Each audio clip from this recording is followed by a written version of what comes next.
ಗೊತ್ತಿದ್ದು ನೀನು ಈ ಥರ ಮಾತಾಡಬಾರ್ದಾಗಿತ್ತು ಕಣ. ಅಲ್ಲ, ಎಲ್ಲರ ಎದುರುಗಡೆ ಈ ಥರ ಮಾತಾಡಿ ತಪ್ಪು ಮಾಡಿಬಿಟ್ಟೆ ನೀನು. ಪಾಪ ಕಣ, ವಂಶಿ ಅವ್ರಿಗೊಬ್ಬಳೇ ಮಗಳು. ಈ ಮನೆಗಳನ್ನ ಸೊಸೆ ಕೊಟ್ಟಿದ್ದಾರೆ.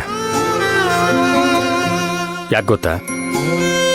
ನಿನ್ನ ಜೊತೆ ಸುಖವಾಗಿ ಸಂತೋಷವಾಗಿ ಬಾಳ್ತಾಳೆ ಅನ್ನೋ ನಂಬಿಕೆ ಮೇಲೆ. ಅಂಥವ್ರಿಗೆ ಅವಮಾನ ಮಾಡಿ ನೀನು ಈ ಥರ ಮಾತಾಡಬಾರ್ದಾಗಿತ್ತು. ಲೋ ಕೃಷ್ಣ, ಅವರಿಬ್ರು ಕಣ್ಣೀರು ಹಾಕ್ತಾ ಮನೆ ಬಿಟ್ಟು ಹೋಗಿರೋದು ನೋಡಿ ವಂಶಿ ಎಷ್ಟು ನೋವು ಅನುಭವಿಸ್ತಾ ಇದ್ದಾಳೆ. ಎಷ್ಟು ದುಃಖ ಆಗಿರೋದಿಲ್ಲ ಅವಳಿಗೆ. ಹೋಗಿ ನೋಡು ಆ ಮಗು ಯಾವ ರೀತಿ ಅಳ್ತಾ ಇದ್ದಾಳೆ ಅಂತ.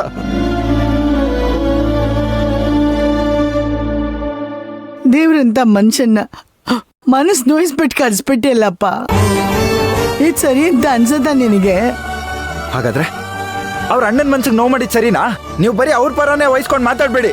ಜಿ ಕೃಷ್ಣ, ನೋಡು, ನಿನಗೆ ನಿಮ್ಮ ಅಣ್ಣನ ಮೇಲಿರೋ ಪ್ರೀತಿ ತಪ್ಪಲ್ಲ. ಅದನ್ ತಪ್ಪು ಅಂತ ನಾವ್ಯಾರು ಹೇಳ್ತಾ ಇಲ್ಲಪ್ಪ. ಆದ್ರೆ ಧೃತರಾಷ್ಟ್ರಂತರ ಕುರುಡು ಪ್ರೇಮ ಇರೋದು ತಪ್ಪು. ಕೋದಂಡ ಹೇಳಿದ್ದೆಲ್ಲ ಸತ್ಯ ಅಲ್ಲ. ಏನ್ ಹೇಳ್ತಿದ್ಯಕ್ಕ ನೀನು? ನಮ್ಮಣ್ಣ ಯಾವತ್ತೂ ಸುಳ್ಳು ಹೇಳಲ್ಲ. ಸುಳ್ಳು ಹೇಳ್ತಿದ್ದಾನೆ ಅಂತ ನಾನು ಹೇಳ್ತಾ ಇಲ್ಲ ಕೃಷ್ಣ. ಅವನು ಅವ್ರ ಬಗ್ಗೆ ತಪ್ಪಾಗಿ ತಿಳ್ಕೊಂಡಿದ್ದಾನೆ. ಅವನ್ಗೆ ಅವ್ರ ಬಗ್ಗೆ ಸರಿಯಾಗಿ ಗೊತ್ತಿಲ್ಲ. ಅದಕ್ಕೆ ಅವನ್ ಹಾಗೆಲ್ಲ ಮಾತಾಡ್ತಿದ್ದಾನೆ. ನೀನ್ ನೋಡಿದ್ರೆ ನಿನ್ ಮೂಗಿನ ನೇರಕ್ ಮಾತಾಡ್ತಿದ್ಯಾ. ತಪ್ಪು ಮಾಡ್ತಾ ಇರೋದು ಅವರು ಅಕ್ಕ. ಅವ್ರೇನೋ ತಪ್ಪು ಮಾಡಿದ್ದಾರೆ. ಈಗಾಗಿರೋದಕ್ಕೆಲ್ಲ ಅವರೇ ಕಾರಣ.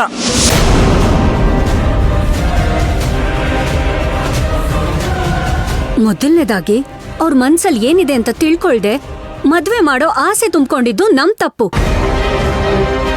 ಇಷ್ಟು ವರ್ಷ ಸಾಕಿ ಬೆಳ್ಸಿದ ಮಗಳನ್ನ ಯಾರೋ ಒಬ್ಬ ಬಂದು ಮದ್ವೆ ಮಾಡ್ಕೋತೀನಿ ಅಂತ ಕೇಳಿದ್ರೆ ಅವ್ರು ಹೇಗೋ ಒಪ್ಕೋತಾರೆ. ಅದಕ್ಕವರು ಸಮಯ ಕೇಳಿದ್ರು. ಅದವ್ರ ತಪ್ಪ. ಆಮೇಲೆ ವಂಶಿಗೆ ನಿನ್ ಮೇಲ್ ಮನ್ಸಾಯ್ತು. ಕೋದಂಡನ್ಗೆ ಆ ಮಾಯನ್ ಮೇಲೆ ಪ್ರೀತಿ ಆಯ್ತು. ಇದ್ರಲ್ಲಿ ಯಾರು ತಪ್ಪು ಮಾಡಿದಾರಪ್ಪ? ನೀನೇ ಹೇಳು, ಯಾರು ತಪ್ಪು ಮಾಡಿದ್ದಾರೆ? ಕೃಷ್ಣ, ವಂಶಿ ತುಂಬಾ ಒಳ್ಳೆ ಹುಡುಗಿ ಕಣೋ. ಮಾಯಿನ ಥರ ಮನೆ ಹಾಳಿ ಅಲ್ಲ.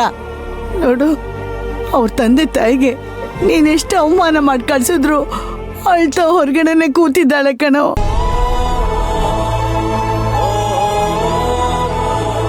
ನೋಡು ಕೃಷ್ಣ, ಅವಳು ನಿನ್ನನ್ನೇ ನಂಬಿ ಬಂದಿದ್ದಾಳೆ.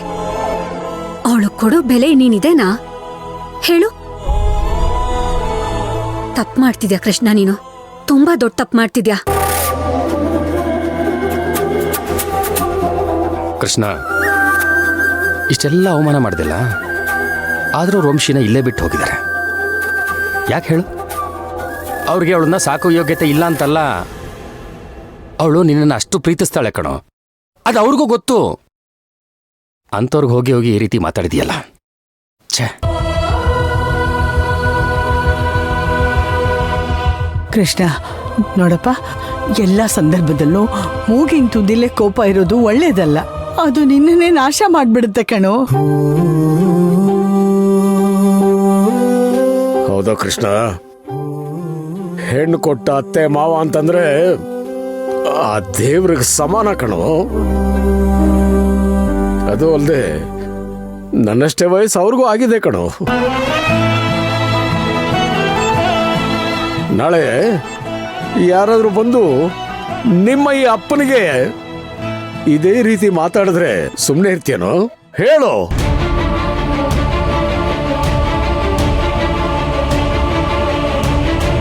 ನೋಡ್ ಕೃಷ್ಣ, ಅದೇನೇ ಇರ್ಲಿ, ನೀನ್ ಮಾಡಿದ್ದು ಅಕ್ಷಮ್ಯ ಅಪರಾಧ. ಮೊದ್ಲು ಹೋಗಿ ಅವ್ರ ಹತ್ರ ಕ್ಷಮೆ ಕೇಳು. ಹೋಗು ಅಂದೆ. ನಮ್ಮ ಅಣ್ಣಂಗೆ ಅವಮಾನ ಮಾಡಿದವ್ರ ಹತ್ರ ನಾನ್ ಕ್ಷಮೆ ಕೇಳ್ಬೇಕಾ? ಅವೆಲ್ಲ ಆಗಲ್ಲ ಅಕ್ಕ. ಕೃಷ್ಣ, ನಿಂತ್ಕೋ.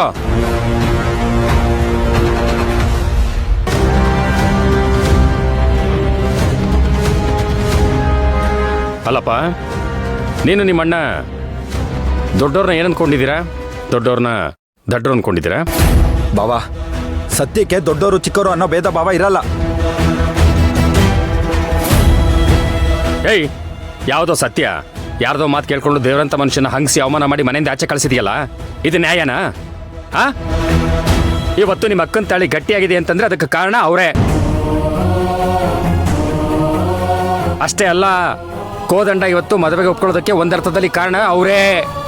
ಇಲ್ಲಿ ಆಗ್ತಾ ಇರೋದಕ್ಕೂ ಅವರೇ ಬಾವ ಕಾರಣ. ಏಯ್, ಅವ್ರು ಹೆಂಗೋ ಕಾರಣ ಆಗ್ತಾರೆ? ಇಷ್ಟೆಲ್ಲ ಅವಮರ್ಯಾದೆಗೆ ಮನೆಯಿಂದ ಆಚೆ ಹೋದ್ರು ಕೂಡ ಅವ್ರ ಮಗಳನ್ನ ಇಲ್ಲೇ ಬಿಟ್ಟಿದ್ದಾರೆ, ಬಿಟ್ಟು ಹೋಗಿದ್ದಾರೆ. ಯಾಕೆ? ಯಾಕೆ ಅಂದ್ರೆ ಈ ಮನೆ ಮಾನ ಮರ್ಯಾದೆ ಗೌರವ ಬೀದಿ ಪಾಲಾಗಬಾರ್ದು ಅನ್ನೋ ಒಂದೇ ಒಂದು ಕಾರಣಕ್ಕೆ. ಏಯ್, ಅವರು ಹಳ್ಳಿಲಿ ಯಾವ ತರ ಬದುಕ್ತಾರೆ ಅಂತ ಗೊತ್ತಾ ನಿನಗೆ? ಅವ್ರ ಎದುರುಗಡೆ ನಿಂತ್ಕೊಂಡು ಮಾತಾಡೋ ಧೈರ್ಯ ಒಬ್ಬ ನನ್ನ ಮಗನೂ ಮಾಡಲ್ಲ. ಅಂಥ ಗೌರವ ಇರೋಂಥ ವ್ಯಕ್ತಿಯವರು ಅಂಥವ್ರಿಗೆ ಅವಮರ್ಯಾದೆ ಮಾಡಿ ಕಳಿಸಿದೆಯಲ್ಲ, ನಾಚಿಕೆ ಆಗಲ್ವಾ ನಿಂಗೆ?